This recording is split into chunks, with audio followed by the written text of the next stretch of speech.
Every region in our country can boast its own variant. A first course of humble, poor but nice and rich. It's the Neapolitan version of pasta and potatoes, that is. Let's see how it's done.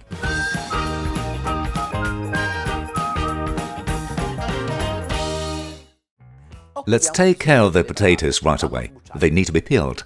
This is a home recipe, so no potato peeler, but a nice knife with a smooth blade. Cut it into regular pieces of about 2 centimeters. One can't even imagine what I have done for this recipe here. I made rounds of phone calls among acquaintances. I asked the girls of the newsroom to go through all the books at our disposal, and at the end we came to the conclusion that this version of the pasta and potatoes is the one that can make everyone agree. I put the potatoes in a bowl, and we move on to another main ingredient, the lard. Some people use pork rind, that is the one they make from ham, because as they say, of the pig nothing goes to waste. But we prefer the lard cut into cubes. This way during cooking it will melt and become a delicious cream. Hot pan, trickle of oil. I'll add the lard and brown them.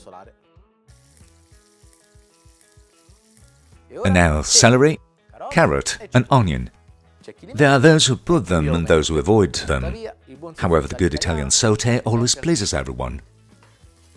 I stir and let flavor for a few moments. And now that the bottom is nicely flavored, I'll add the potatoes. I'll sauté a few moments, making sure they don't burn. What about flavoring? Parsley or rosemary? Well, we have chosen rosemary. I'll leave it whole so that I can remove it after cooking.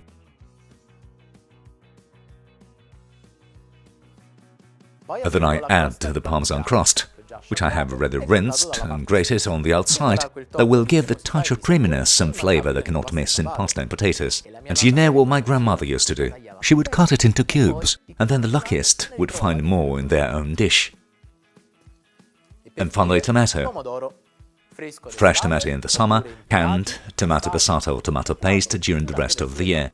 We chose the paste. I'll cover it with hot water. Add salt, and then pepper.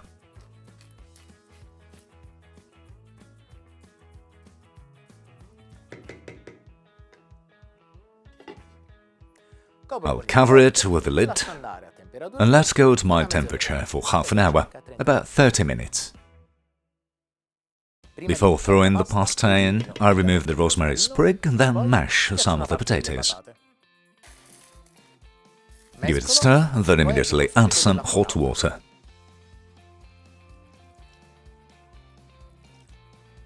As you can see, I'm using the literally mixed small size.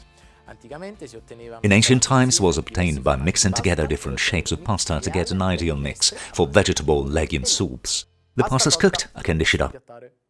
Trickle of oil, and then the dish is ready. And at this point, there are two schools of thought. There are those who would eat it as such, and those who would add the smoked mozzarella. At home we call it provola.